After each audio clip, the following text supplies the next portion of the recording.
Bonjour, bienvenue à ce module de cours électronique qui porte sur les circuits de polarisation, techniques de polarisation des transistors bipolaires.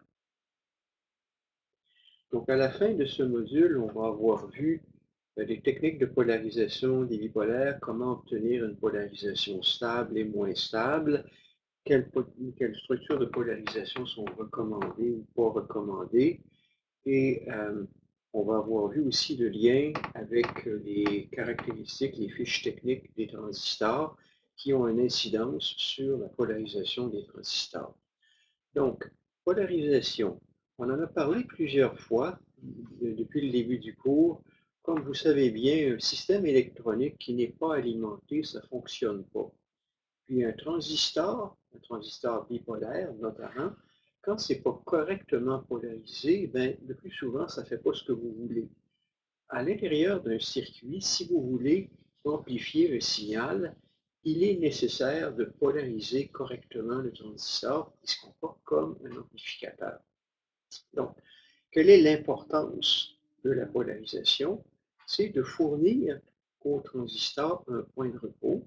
Ce point de repos, on en a déjà parlé plusieurs fois, ça détermine des paramètres comme le GM, comme le RP, comme le R0, qui sont des 25 sur IE, 25 sur IC, qui sont la tension de Early divisée par IC et équation similaire pour le GM.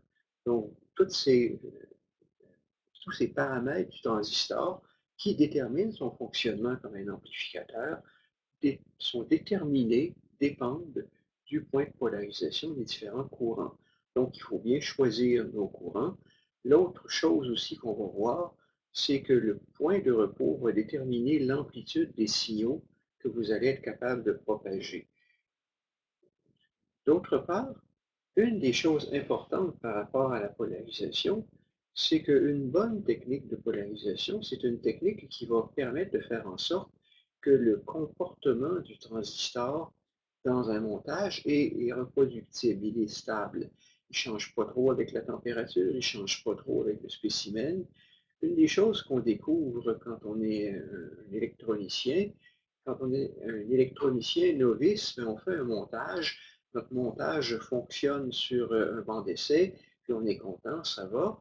Là, ensuite, on passe dans un mode où on aimerait être capable de produire une série, des centaines, des milliers d'exemplaires d'un même système électronique. Et donc, on va assembler un système électronique avec des composants qui sont des spécimens, d'autres spécimens d'un même numéro de transistor, d'un même numéro de diode. Et si on a un paramètre du dispositif qui n'est pas très stable, qui est très variable, ben ça pourrait nous causer des problèmes parce que le montage qui apparaît tout à fait correct quand on est dans un environnement comme un simulateur de circuit comme LT-Spice, on va, on simule le composant, tout va bien, mais on simule avec des paramètres qui ont une valeur précise et exacte comme un nombre en virgule flottante. Et quand on prend donc, un composant réel, bien, le composant réel va être sujet à des variations de procédés, à des variations paramétriques et à toutes sortes d'autres paramètres qui font que les paramètres du transistor sont peut-être pas les mêmes que les paramètres nominaux et on aimerait bien que tous les spécimens des systèmes électroniques qu'on a construits fonctionnent également bien sans qu'on ait à avoir un technicien qui doit ajuster le comportement de chacun des circuits. C'est possible d'avoir un technicien avec un potentiomètre qui vient ajuster un circuit. Vous allez probablement faire ça de temps à autre au laboratoire dans un cours de base électronique, mais c'est une approche, c'est quelque chose qui est à éviter autant que possible, à moins qu'on parle d'un composant de très haute précision. On aimerait bien qu'on assemble les composants, on les met là, et le système ne bouge pas, et son comportement est répétable. Donc, obtenir un comportement qui soit prévisible et répétable en dépit des variations des paramètres.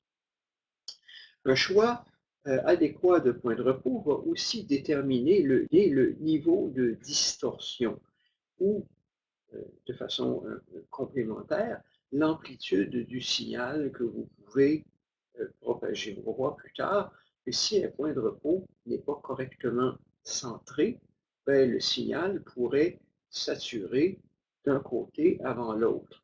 Donc, parfois, on va chercher un point de repos qui va centrer le transistor pour permettre des excursions positives et négatives aussi grandes l'une que l'autre. Ce n'est pas toujours le cas, ce n'est pas obligé que ce soit comme ça, mais c'est parfois intéressant quand votre objectif, c'est de propager un signal assez grand, puis on n'aime pas généralement, que le signal sature beaucoup plus vite dans une excursion positive ou négative. Et ça, c'est la question de centrage de la polarisation. On va y revenir. Donc, je parlais de paramètres du transistor. C'est un bon moment pour faire un retour sur les fiches techniques d'un transistor. Et avant de montrer combien les paramètres du transistor peuvent fluctuer, on peut regarder donc les paramètres de ce transistor et sa zone d'opération dite sécuritaire. Donc, une des choses importantes donc, dans cette zone grise, où vous voulez avoir un transistor quand vous voulez faire un amplificateur, ben, il y a une première courbe qui est une première droite qui est le courant maximum qui est spécifié pour ce transistor-là. Vous voulez choisir un point d'opération qui est à l'intérieur de la zone blanche, donc pour lequel les courants vont être en dessous du courant maximum tolérable pour le transistor. Vous savez aussi qu'il y a une tension de claquage pour le transistor. Si vous mettez une tension trop élevée au collecteur et que la différence de potentiel entre le collecteur et l'émetteur est trop élevée, là, le transistor va entrer en claquage. Donc, normalement, on ne veut pas aller dans cette zone-là. Dans cette zone-ci, le transistor va saturer. On va aller, on va faire des montages, on va exploiter la zone saturée, mais pas pour des amplificateurs. On va utiliser la zone saturée quand notre intention, c'est de commander une charge, par exemple un relais, par exemple un moteur DC, ou une charge qui consomme beaucoup de puissance. Donc, le mode saturé est un mode très utile. C'est un mode qu'on va notamment exploiter de façon assez systématique dans les circuits digitaux. Vous voulez faire une porte logique, bien, évidemment, on va exploiter directement une porte logique. Et une porte logique faite avec des transistors bipolaires va typiquement amener les transistors proches de la zone de saturation.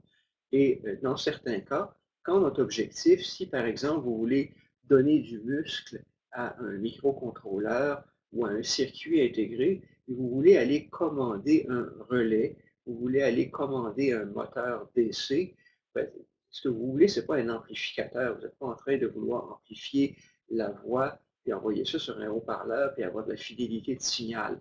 Donc, oui, c'est une zone où on va aller, la zone de saturation, quand on veut quand on veut se servir des transistors pour donner du muscle à un circuit intégré, l'amener par exemple avec les transistors que vous allez utiliser au laboratoire.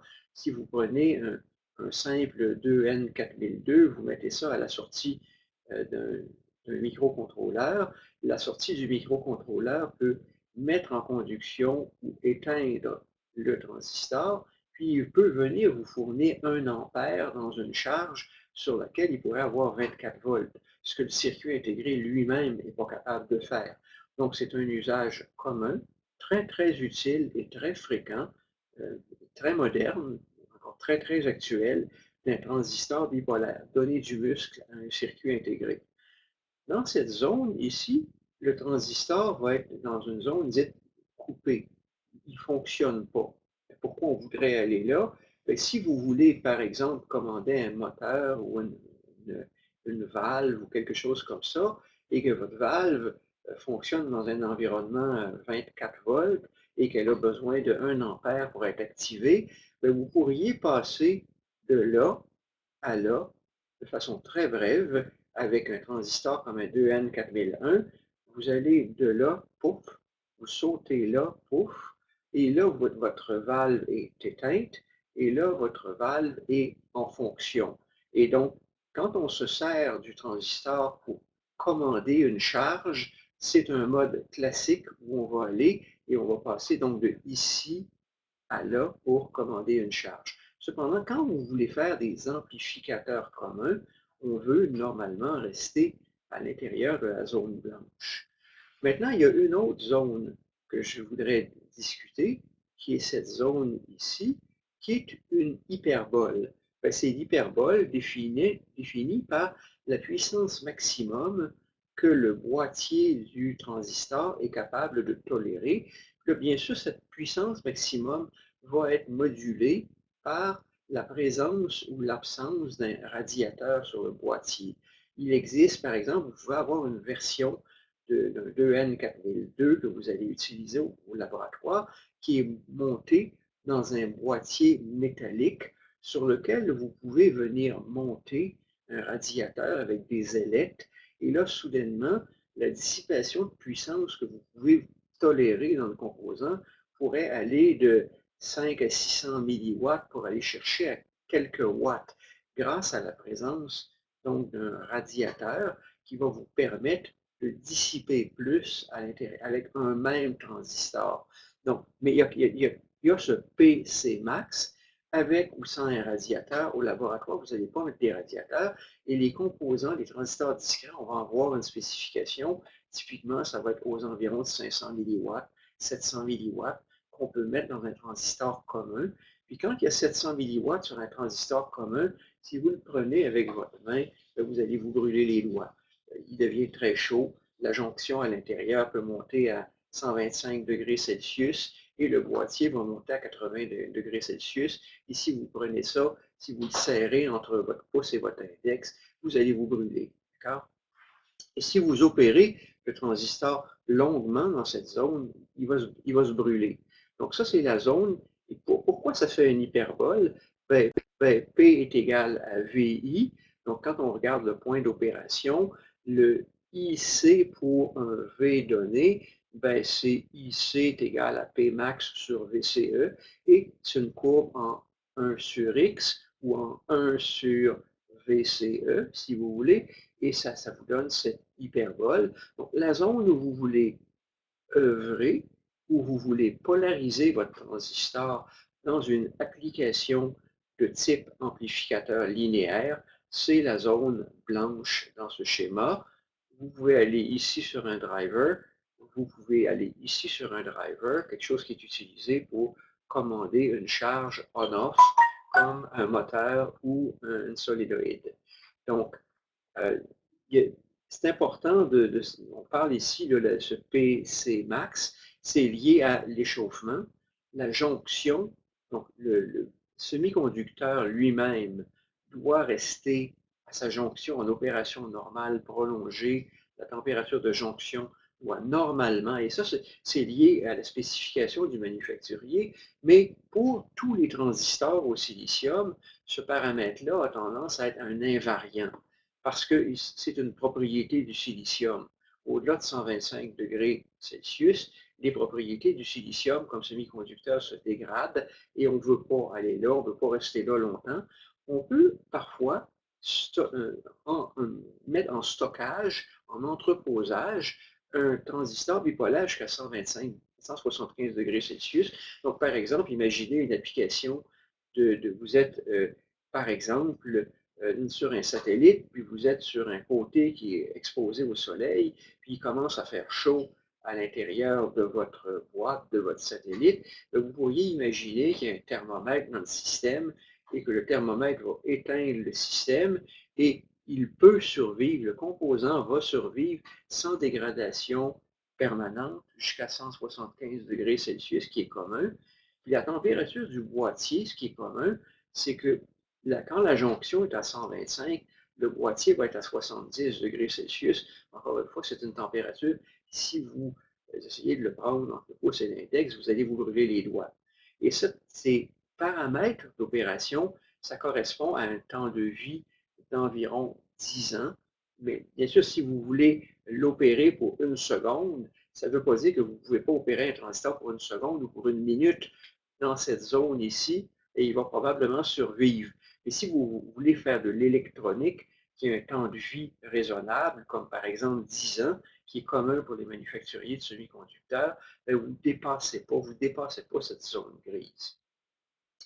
Je parle ici de risque d'accident, d'explosion. On peut parler de sécurité, santé-sécurité au travail. C'est un thème qui est extrêmement important parce que les ingénieurs, quand vous allez être un ingénieur patenté, donc membre en règle de l'OIQ, vous allez devenir responsable. Quand vous engagez votre responsabilité d'ingénieur par rapport à un montage, si votre design, si votre produit blesse quelqu'un, vous pourriez devenir, vous pourriez être poursuivi en cours, être accusé de façon criminellement responsable de ne pas avoir correctement pris en compte la santé et la sécurité au travail et du public. Et vous allez devenir responsable. Il faut savoir que si vous poussez vraiment fort la dissipation, par exemple, de façon accidentelle, il y a une faute sur votre montage où la charge est beaucoup plus basse que prévu et le transistor, de la façon dont il est polarisé, il essaie instantanément de dissiper 10 ou 20 watts. Il est très possible que le boîtier explose. Donc, je dis parfois qu'il vous crache du plastique au visage. Et je vous le dis parce que c'est déjà arrivé, j'insiste là-dessus, c'est la raison pour laquelle on va vous forcer à porter des lunettes de sécurité au laboratoire. Peut-être que vous trouvez ça agaçant, pas intéressant, pas joli, mais la réalité, c'est qu'il y a des étudiants il y a des génies qui ont réussi à faire ça.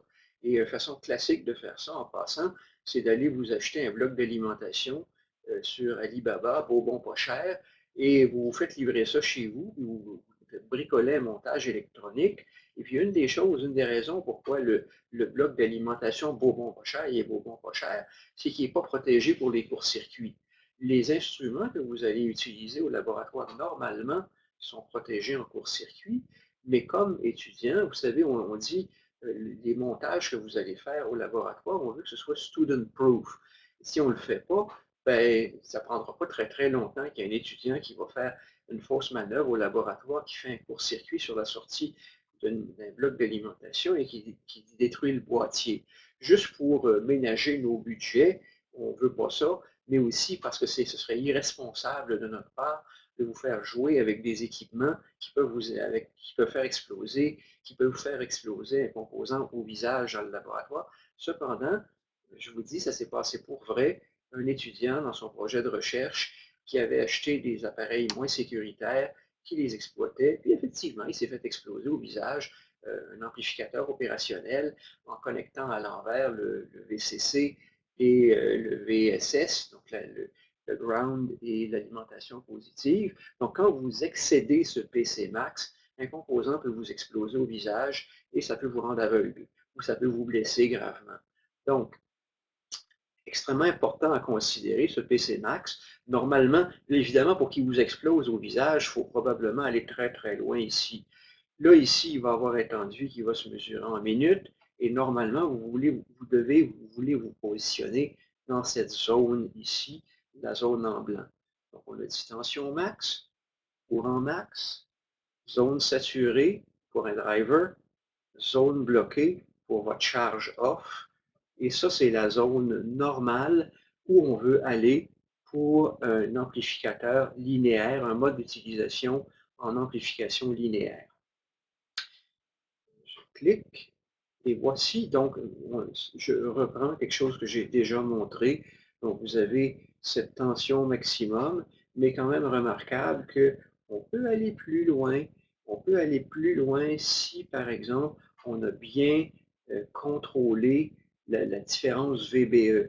La plus faible, disons, spécification que vous avez, c'est quand vous laissez la base flottante.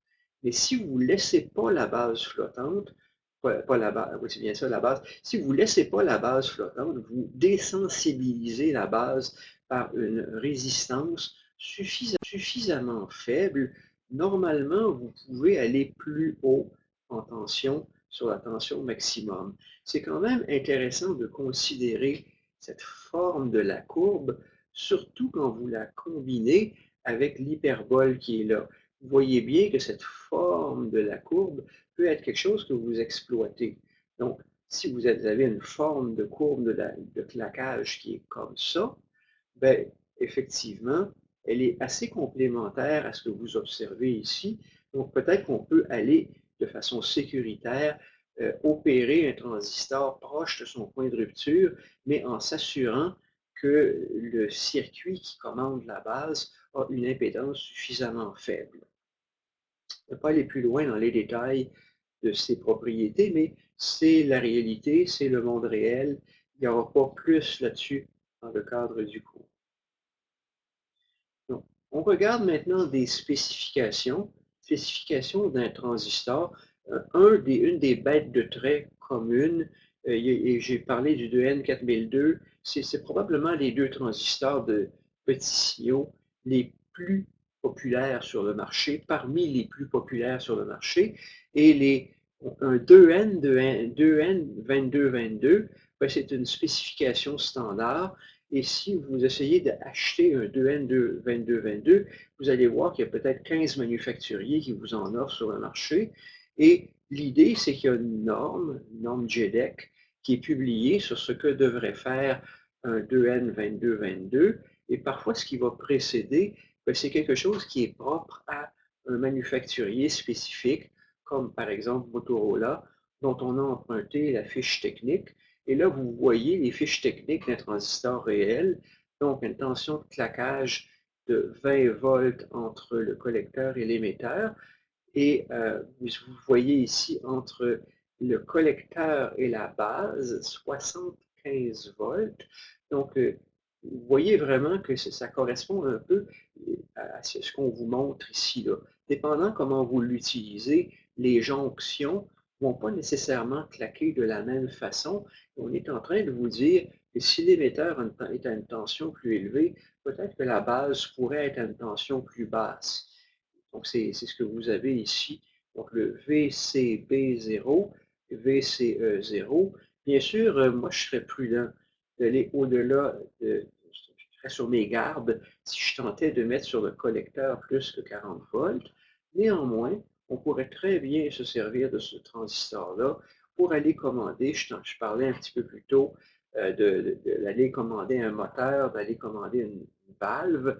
Faites attention cependant, si vous allez avec une charge inductive, il y a quelque chose d'extrêmement important quand vous allez avec une charge inductive. Je vais me permettre de vous le montrer ici. Je trouve que c'est extrêmement important et ça fait partie de votre culture. Donc, si vous avez un transistor bipolaire comme ça et que vous venez commander une charge et vous le commandez avec un signal digital ici, votre charge, elle est là, elle est en haut ici, et votre charge, ça peut être un relais, ça peut être un moteur. Très souvent, les charges vont avoir une caractéristique qui est inductive. Donc, mettons ici, vous venez mettre un 24 volts. Ce serait un exemple assez typique de ce que vous pouvez retrouver, par exemple, sur un camion. Dans une voiture, l'alimentation est à 12 volts. Sur un camion, elle est à 24. Une technique standard que vous devriez connaître absolument, c'est la technique dite de la diode de roulet-bas. Donc, on vient mettre une diode montée en inverse comme ça. Et si vous commandez cette charge, par exemple un moteur, par exemple un solénoïde, excusez ma mauvaise bobine, mais la bobine que j'ai essayé de vous dessiner, elle, quand vous faites passer un courant dedans, peut-être 500 milliampères, si vous essayez de bloquer le courant dans cette diode, elle va avoir envie, vous savez, on dit de l'inductance, qu'une propriété de l'inductance, c'est qu'elle veut s'opposer à tout changement du courant que vous faites passer dedans. Donc, je vous ai dit, une façon classique d'utiliser un transistor, c'est de venir passer d'un point ici, oups, j'ai besoin d'un crayon, donc vous voulez passer de ici à là. Donc, vous voulez sauter de l'un à l'autre, puis et vice-versa. Donc, ça, ce serait votre moteur ou votre solénoïde qui conduit, votre solénoïde qui est éteint, vous sautez de l'un à l'autre et vous n'êtes pas vraiment capable possiblement de rester là. Vous allez brûler votre composant, ça va très bien. Vous pouvez faire ça avec votre 2N2222 et il peut tolérer 24 volts. Il serait très utilisable, très exploitable à 24 volts. Mais si vous coupez instantanément le courant, vous mettez votre driver à off, la solénoïde qui est là, c'est une inductance. Et ce qu'elle va faire, c'est qu'elle va induire une tension. Et un relais normal peut facilement venir induire 200-300 volts et détruire votre transistor. Donc, si ça se passe, ce que la diode de roue libre va faire, c'est qu'elle va compléter la boucle et elle va venir essentiellement dissiper l'énergie qui était emmagasinée à l'intérieur de votre bobine. Donc, diode de roue libre, et c'est complémentaire à cet usage on-off comme un driver pour un transistor que vous auriez poussé pour peut-être aller jusqu'à 24 volts, 30 volts dans un montage. Et donc, le transistor que vous avez, c'est assez commun pour le genre de transistor que vous allez utiliser au laboratoire, comme un 2N2222 ou un 2N4001, de tolérer 40 volts. Vous observez ici une autre chose que je trouve extrêmement important, c'est ce claquage de la jonction base-émetteur qu'on vous dit qui est à 6 volts. Et ça, c'est assez classique et assez commun. Donc, une des questions que je trouve particulièrement pertinente, parce que je m'y suis frotté tellement de fois dans ma vie, qu'à un moment donné, il faut avoir le réflexe. Quand vous montez un transistor à l'envers, ben, si votre transistor est monté à l'envers, c'est un peu comme si vous essayez de prendre le collecteur comme un émetteur. Et quand vous prenez le collecteur comme un émetteur, soudainement, vous vous apercevez que votre transistor, il claque bien plus vite que vous l'auriez pensé. Bien, surprise, surprise, le claquage de la jonction émetteur-base en inverse, il est de seulement 6 volts. Et ça, c'est presque universel, c'est très, très, très commun. Et pourquoi c'est comme ça? Ben, c'est parce que l'émetteur est 100 fois plus dopé que la base, comme je vous l'ai déjà dit plusieurs fois depuis le début du cours. Donc, de façon classique, un 40 volts de claquage entre le collecteur et la base, un 6 volts de claquage entre l'émetteur et la base en inverse. Pourquoi vous allez voir ça? Ben, j'ai monté mon transistor à l'envers. Au laboratoire, quand vous allez être en présentiel, vous allez faire un vrai laboratoire, vous allez monter le composant sur une planche de prototypage. Bien, si vous allez le monter à l'envers et que vous mettez une résistance suffisante, il ne va pas exploser, il ne va pas se brûler, mais vous allez avec un voltmètre et vous allez voir que entre ce que vous pensez être le collecteur et la base, bien, il y a juste 5 volts. Oups! J'ai monté mon transistor à l'envers, je regarde, ben oui, je tourne mon transistor et mon montage fonctionne. Donc, une propriété qui est intéressante à retenir, je disais ça de tête tantôt, j'ai fait un petit lapsus, une petite erreur. Donc, si je reviens ici, donc avec mon pointeur, en fait, je ne me souvenais plus exactement, mais pour un 2N2222, la dissipation, elle est de 625 milliwatts si le dispositif n'a pas de, euh, de radiateur autour. Mais si vous changez de boîtier et que vous lui mettez un radiateur approprié, vous pourriez l'opérer jusqu'à 1,5 watts. Le manufacturier vous dit ça. Et là, vous voyez que ce transistor, on vous dit que les spécifications qu'on vous donne, on vous donne des spécifications de moins 55 Celsius jusqu'à plus 150 Celsius. Donc, c'est acceptable d'opérer. En fait, regardez ici ce qui est écrit, c'est storage. J'ai dit sur la planche précédente 175. Il y en a certainement qui vont jusqu'à 175. Là, le manufacturier vous l'a spécifié jusqu'à 150. C'est un petit boîtier de plastique. Possiblement que les époxys peuvent commencer à se dégrader et le manufacturier ne vous le garantit pas si vous mettez en entreposage à 160 ou à 165 degrés Celsius. Donc, il faut respecter ce que le manufacturier nous donne, autrement on le fait à nos risques et périls. Si je poursuis, là, vous voyez maintenant les propriétés d'un transistor. C'est assez typique. Donc, voici la courbe de réponse à 25 degrés Celsius. Donc, vous êtes au laboratoire, vous faites votre montage et quelque chose qui va nous intéresser, c'est le gain de courant du transistor.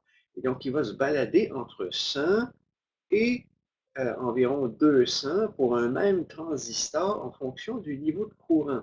Donc, quand vous mettez 1 milliampère dedans, il va avoir, disons, presque 100, il va avoir environ 150. Vous mettez 10 milliampères dedans, il va avoir 200. Et vous voyez maintenant la température de la jonction. Donc, si vous mettez, euh, si votre transistor chauffe, son gain va augmenter. Si votre transistor est froid, son gain va diminuer.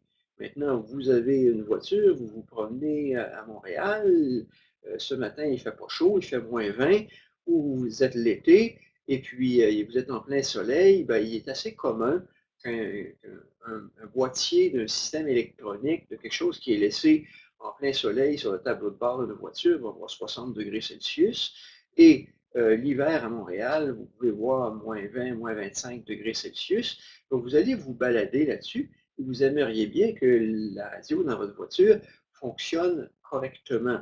Donc, vous voulez bien que votre montage demeure fonctionnel en fonction de la variation du gain du transistor, le HFE ou le bêta, deux synonymes, en fonction de la température, et bien sûr en fonction du courant qui passe dans votre dispositif. Donc, il faut apprendre à gérer cette variabilité. Donc, le même transistor, le même objet physique peut avoir un gain, un HFE de 400 ou il peut avoir un HFE de 30. Et à vous de vous débrouiller pour que votre montage fonctionne toujours. Donc, l'art de l'ingénieur électronicien, c'est de faire des montages qui sont robustes et qui fonctionnent en dépit des variations de procédés et des conditions environnementales dans lesquelles votre montage va opérer. Donc, on a maintenant des montages que l'on va considérer. Voici donc un premier montage pour polariser un transistor. Puis, vous savez, au début, je vous ai fait des diviseurs résistifs avec des thévenins équivalents. Mais on va faire ça toujours. On va systématiquement être en train de faire un thévenin équivalent quand on veut polariser la base d'un transistor. Et ça va nous donner une tension VBB qui est RB2 sur RB1 sur RB2, qui va venir commander la base du transistor. On va y revenir. Mais ça, c'est un montage élémentaire et on polarise la tension sur la base, on polarise en direct la jonction VBE de notre transistor bipolaire, qui va nous donner un certain courant IB. On va avoir HFE IB ou bêta fois IB, qui va nous donner notre courant RIC, qui va nous permettre d'établir le point d'opération VCE. C'est un circuit possible, ça fonctionne, mais là, on vous met les clignotants rouges, on vous dit faites attention. C'est un montage qui n'est pas fiable, c'est un montage qui n'est pas stable. C'est un montage par lequel on va avoir du mal à contrôler le point d'opération de ce transistor-là. Ça peut aller sur le coin d'une table, ça peut aller au laboratoire, ça va aller avec LT-Spice, mais quand vous allez être confronté avec des variations de votre HFE, comme partir de ici pour aller jusque-là, rien ne va plus, ça ne va pas, parce que vous pourriez vous retrouver avec une variation de 10 à 1 de votre courant IC, puis la variation de 10 à 1, le RCIC, va faire en sorte que votre VCE peut être n'importe quoi et votre montage peut ne pas fonctionner. Un petit frère de ce montage-là, c'est le cas si vous êtes perdu sur une île déserte, vous n'avez pas beaucoup de résistance, vous avez très peu de résistance dans votre sachet de résistance que vous avez acheté, que vous aviez mis dans votre valise avant de tomber sur une île déserte avant un écrasement d'avion. Donc, vous pouvez utiliser ce montage-là, ça fonctionne. Donc, vous pouvez avoir une résistance de base, une résistance de collecteur et VCC moins RBIB moins VBE. C'est la boucle à résoudre. Vous êtes capable de résoudre pour IB. Vous multipliez par bêta, ça va vous donner IC. VCC moins RCIC, ça va vous donner le VCE. ça fonctionne. Ce sont des polarisations fonctionnelles, mais non recommandées parce que trop sensibles aux variations du bêta et du HFE. Ce que j'ai dit de façon intuitive verbale, bien là, vous l'avez, mais vous l'avez sur un montage qui est plus robuste. Et là, maintenant, ce montage robuste, la différence, c'est un peu le montage en échelle. Donc, visualisez une échelle, où ça, c'est un barreau de l'échelle, et ce sont des branches de votre échelle, puis une des jonctions de votre échelle, c'est le transistor bipolaire. Donc, le montage en échelle est un montage classique. La différence importante que vous avez ici, c'est ce RE, cette résistance RE. Un des effets de la résistance RE, c'est de venir stabiliser le montage. Donc, si on prend le montage avec RE, ça c'est le montage de base recommandé. Et dans ce montage recommandé, ce que je vous ai dit verbalement, là on le fait. Donc on a un R1 et un R2 qui sont sur VCC et de façon usuelle et classique, on peut couper cette branche, on peut faire le Thevenin équivalent de cette portion du montage et ça va nous donner une tension VBB qui est un Thevenin équivalent et le mot fort dans équivalent, c'est équivalent. Ça fait exactement la même chose électriquement à la précision d'un calcul virgule flottante si vous voulez. Donc, si par exemple j'ai VCC égale 5 volts et que j'ai 1 kilo-ohm, 1 kilo-ohm, ben je vais avoir 1 sur 2, ça va me donner 500 ohms. J'ai mis 5 volts ici, je vais avoir 5 fois 1,5. VBB, ça va me donner 2,5 volts.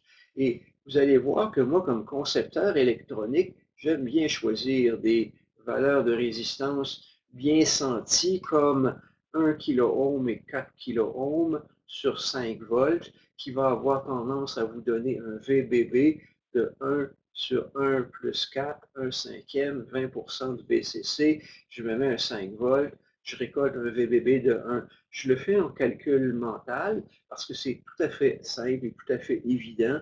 Puis évidemment, je fais très souvent ça en choisissant judicieusement mes valeurs de résistance pour que je n'ai pas à sortir ma calculatrice, comme 1 kilo-ohm puis 1 kilo-ohm plus 4 kilo-ohm. Donc 1, 4, ça va vous donner 1 cinquième de VCC. Bien sûr, vous pouvez choisir le R1 que vous voulez et le R2 que vous voulez, mais si je prends 1 kilo-ohm, 4 kilo-ohm, je vais obtenir un VBB de 1 volt, et puis je vais obtenir une résistance qui est quoi? C'est un Thevenin équivalent, et là, ça devrait devenir un réflexe comme réciter votre abécédaire après ACB. Donc, c'est quoi la résistance d'un Thevenin équivalent? Bien, ça va être VBB fois V qui est égal à VCC R2 sur R1 plus R2. Et la résistance que je vois de ce Thevenin équivalent en ayant coupé ici, ben, c'est R1 en parallèle avec R2. Donc, mon montage, c'est la tension de Thevenin équivalent, la résistance de Thevenin équivalent. Donc, j'ai fait mon montage équivalent. Et là, maintenant, je peux analyser ce circuit. Et maintenant, analysons-le. Donc, on dit VBB, c'est R2 sur R1 plus R2 fois VCC. On a RB qui est égal à R1 parallèle avec R2, on l'a déjà dit. On peut faire une analyse en boucle de Kirchhoff ici. Ensuite, une analyse de la loi de Kirchhoff pour les boucles. Donc, VBB moins VBB moins VBE sur la résistance effective. Et c'est quoi la résistance effective qu'il y a dans la boucle? On veut résoudre en IE. Arbitrairement, on choisit de résoudre en IE. On aurait pu résoudre en IB, pas de problème. Donc, IE va être VBB moins VBE divisé par RE. Puis regardez ce qu'on a fait. On a fait un truc d'électronicien. On a dit, comme IB, c'est IE divisé par 1 plus bêta. Donc, IB est égal à IE divisé par 1 plus bêta. Ben, j'ai mis dans ma boucle RB divisé par 1 sur bêta. Donc, le IE, ça va être quoi? VBB moins VBE sur RE plus RB sur 1 plus bêta. C'est la formule que vous cherchiez. Et là, maintenant, ça vous donne votre montage. Et vous voyez que votre montage, il va être relativement stable si VBB, plus VBB est grand par rapport à VE, plus il est stable. Et plus RE est grand par rapport à RB sur 1 plus bêta, plus le montage est stable. Parce que VBE, ça varie en fonction du point d'opération, et le bêta, c'est variable. Donc, vous voulez que votre montage dépende de choses qui ne sont pas variables avec le transistor, avec la température. Donc, VBB, si vous choisissez VBB suffisamment plus grand que VBE, le montage est plus stable. Et si vous choisissez un RE qui est beaucoup plus grand que RB sur 1 plus bêta, le montage est plus stable. Donc, ce que je vous ai dit tantôt, 1,4 donne 1 volt. Le montage aurait tendance à ne pas être aussi stable qu'on aimerait. Peut-être qu'on joue un peu avec le feu, peut-être qu'il aurait fallu viser 1,5 volts, mais en pratique, cependant, il faut quand même être prudent parce qu'il y a des compromis là-dedans. Plus ma tension qui est ici est élevée, plus ma tension qui est là est élevée, puis la portion utile, quand on va vouloir faire un amplificateur, c'est la chute qu'il y a dans RC. Donc, ça peut devenir un problème de design, mais néanmoins, ce qui est là demeure toujours vrai. Et il y a un compromis là-dedans. Là. Vous pouvez faire un montage plus stable, il est très très stable, mais il est bon à rien comme amplificateur.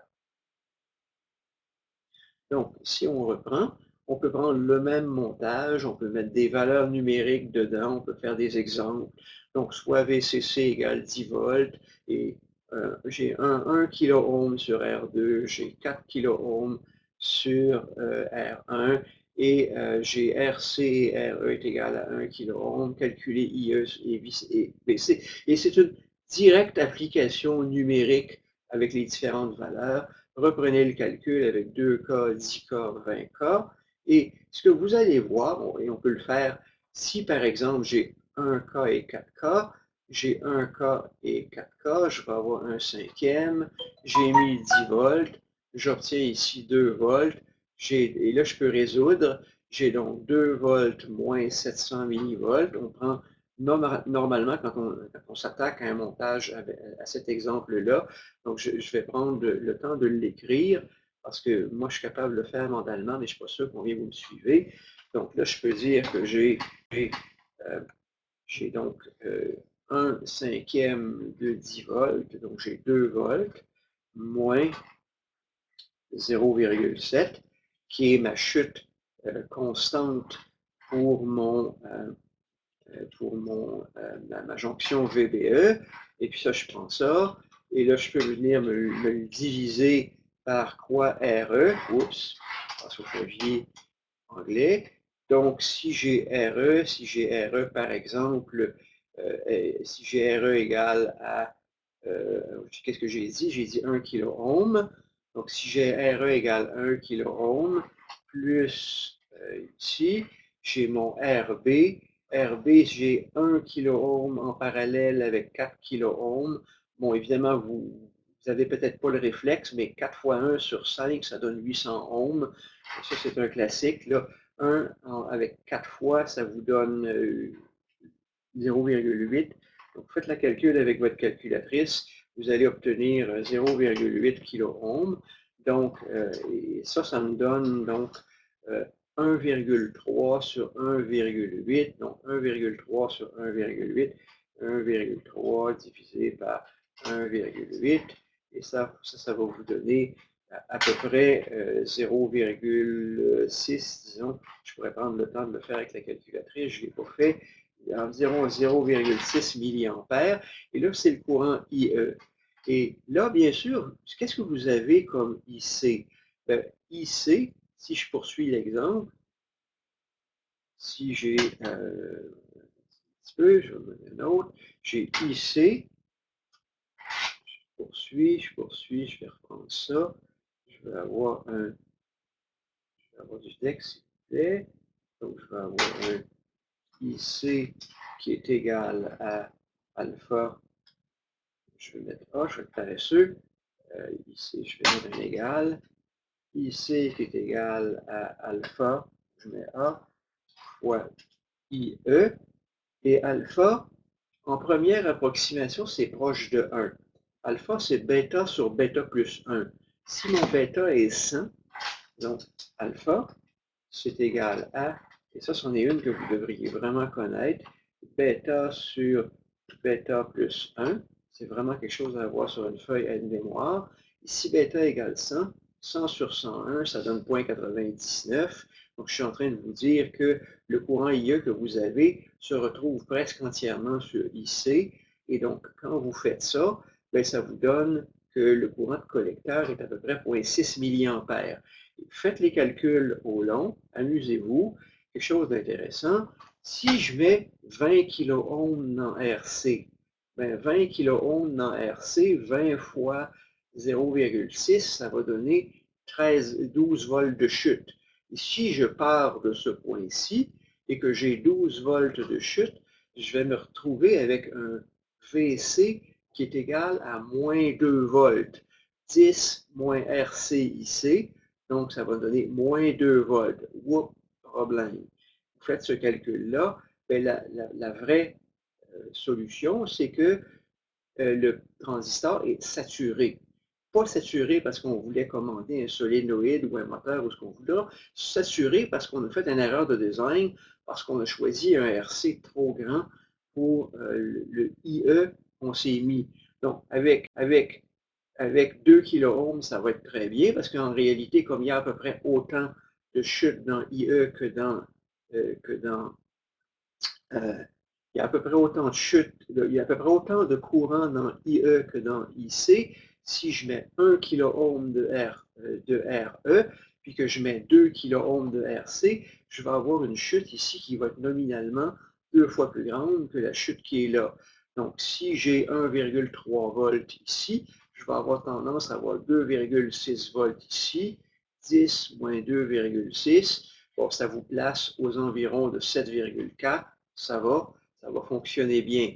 Quand vous mettez 10 kΩ, ça ne va pas bien, ça va probablement saturer. 20 kΩ va certainement saturer. Et je trouve ça toujours amusant de voir, parce que je l'ai vu dans le passé, des gens qui n'ont pas compris c'était quoi la saturation et que je donne ça comme problème d'examen, comme par exemple comme problème de mini-test, et je fais exprès de vous le donner comme problème de mini-test, et je vous demande c'est quoi la tension VC, et vous me revenez comme réponse avec une tension négative. Ben, mauvaise réponse. C'est complètement inacceptable. Et ça veut dire que vous n'avez pas compris que le transistor va saturer. Et le transistor qui va saturer, vous allez retrouver au collecteur une tension qui est finalement la tension d'émetteur plus ce qu'on appelle le VCE-SAT. Ça, je réalise que j'aurais dû vous montrer ça. Je fais un retour arrière, je m'en viens ici. La tension qui est ici, la tension, la ligne la ligne verticale qui est là, on appelle ça VCE de saturation. VCE de saturation pour un transistor, c'est environ 300 millivolts et c'est un invariant pour à peu près tous les transistors petit signal bipolaire de la planète. Donc, je n'ai pas besoin de regarder la spécification du manufacturier. Je sais que c'est 300 millivolts. Je reviens à mon montage. Je reviens à mon bon montage. Et là, je sais que VCE-SAT est égal à 300 millivolts. Donc, je vous demande de le faire comme un exercice. Sortez votre calculatrice, refaites cet exemple. Et si vous pensez que vous pouvez vous en dispenser, je vous préviens, moi, je suis capable de le faire en calcul mental, probablement pas vous. Donc, prenez le 0,6 mA qui est là, multipliez-le par 20 volts. Vous voyez bien que vous partez de 10 volts, moins 20 volts, ça ne marche pas. Ça devient une tension négative. Donc, c'est clair que ce n'est pas ça la réponse. C'est quoi la tension au collecteur dans cette polarisation? Bien, ça va être la tension à l'émetteur plus VCE-SAT. Et le VCE-SAT, je vais prendre le temps de l'écrire parce que c'est extrêmement important. Donc, le VCE-SAT, VCE-SAT, VCE-SAT, c'est une propriété extrêmement importante du transistor. c'est à peu près, là, j'ai pas le à peu près égal à porter sur mon clavier, là, mais c'est 300 millivolts. Donc, ça veut dire que dans un problème comme ça, VC doit nécessairement être plus, j'ai pas le bon, je cherche mon plus grand que, regardez, je vais prendre un raccourci, VC plus grand que 1, si j'ai 0,6 milliampères fois, fois 1 kiloohm, il y a 0,6 volts dans RE, ça veut dire que plus grand que 0,9 avec les calculs que j'ai faits. Je n'ai pas pitonné pour trouver la valeur de IE, donc je l'ai calculé de tête, je peux me tromper un petit peu. Donc, si j'ai 0,6 milliampères, donc je reviens avec mon calcul, j'ai 0,6 milliampères dans la résistance d'émetteur, avec 1 kΩ, ça se calcule tellement bien, ça fait 0,6 volts, 300 millivolts de chute dans VCE-SAT.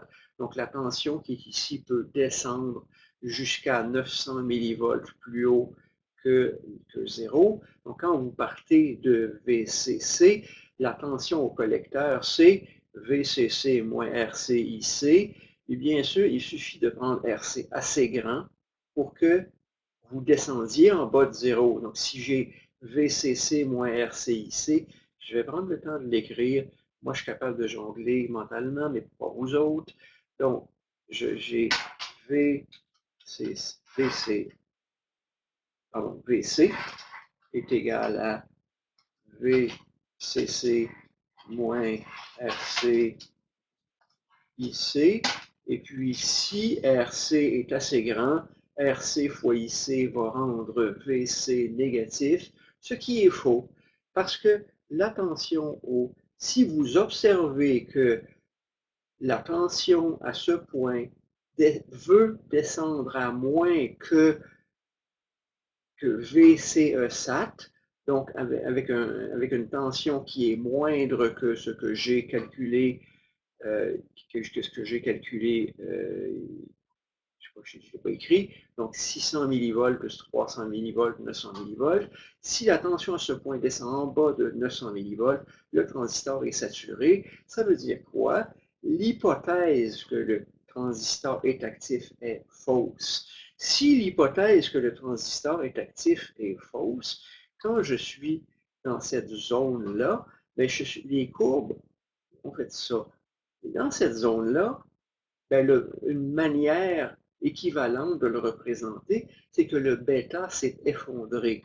Le bêta s'est effondré si vous venez ici. Donc, si je m'en vais dans cette famille de courbes, vous voyez ici que pour VCE est égal à 1 volt, pour VCE est égal à 10 volts. Vous voyez que le gain du transistor est une fonction de VCE.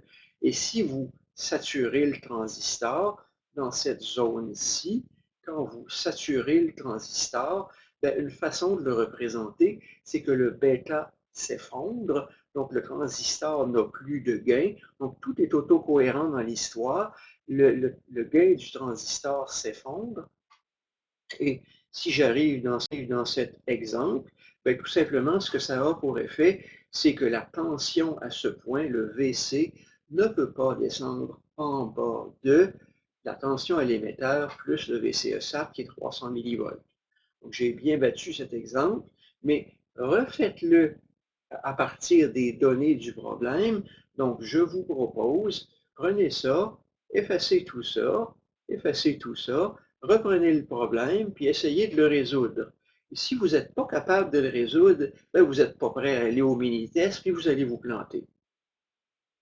Donc, des exemples, et ça, c'est un exemple qui est tiré de, finalement, j'ai repiqué les figures d'un labo qu'on avait fait, puis dans ce labo, là, on demandait essentiellement de tester tous les montages. Vous allez faire des choses qui ressemblent à ça au deuxième laboratoire.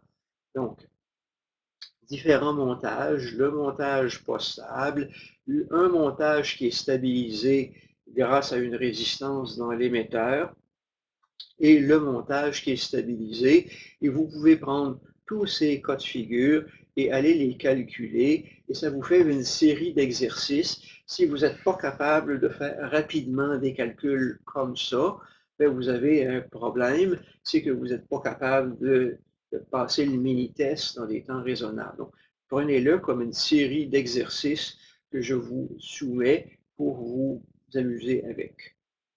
Donc, circuit de polarisation, ça c'est un autre montage. C'est un montage où j'imagine que j'ai deux blocs d'alimentation, un qui est moins VEE et l'autre qui est plus entre moins VE et VCC avec une résistance d'émetteur.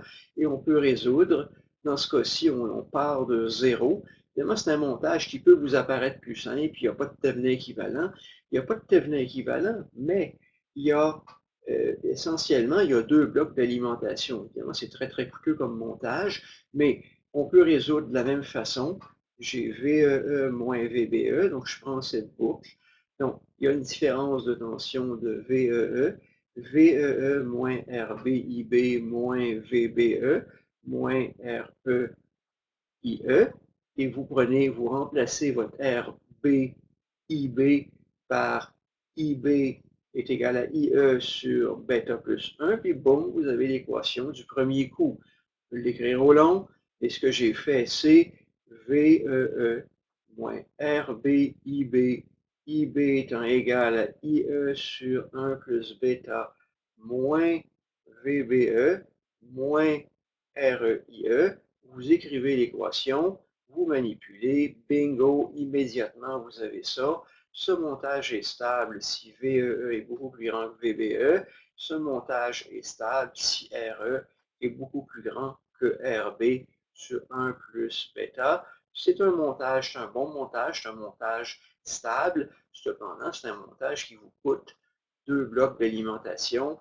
Puis si mes transistors coûtent presque rien, les blocs d'alimentation, d'habitude, sont plus coûteux. Un bloc d'alimentation, c'est plus coûteux qu'un transistor élémentaire.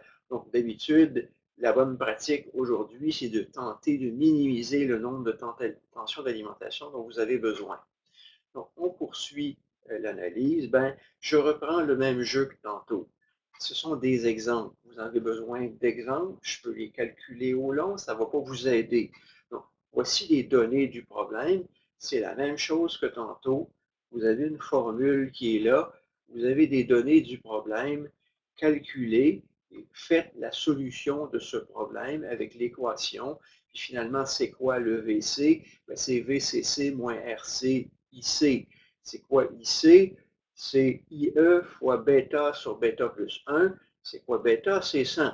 Donc, vous devez calculer que le IC, c'est, évidemment, tantôt, je l'ai fait de tête. Ça vous prend une calculatrice. Si vous êtes à l'intérieur d'un mini-test, vous devez trouver correctement, en calculant le IE avec cette équation, on vous donne le bêta. Donc, vous devez trouver c'est quoi le IC, et le IC, c'est alpha IE. Alpha, c'est bêta sur bêta plus 1.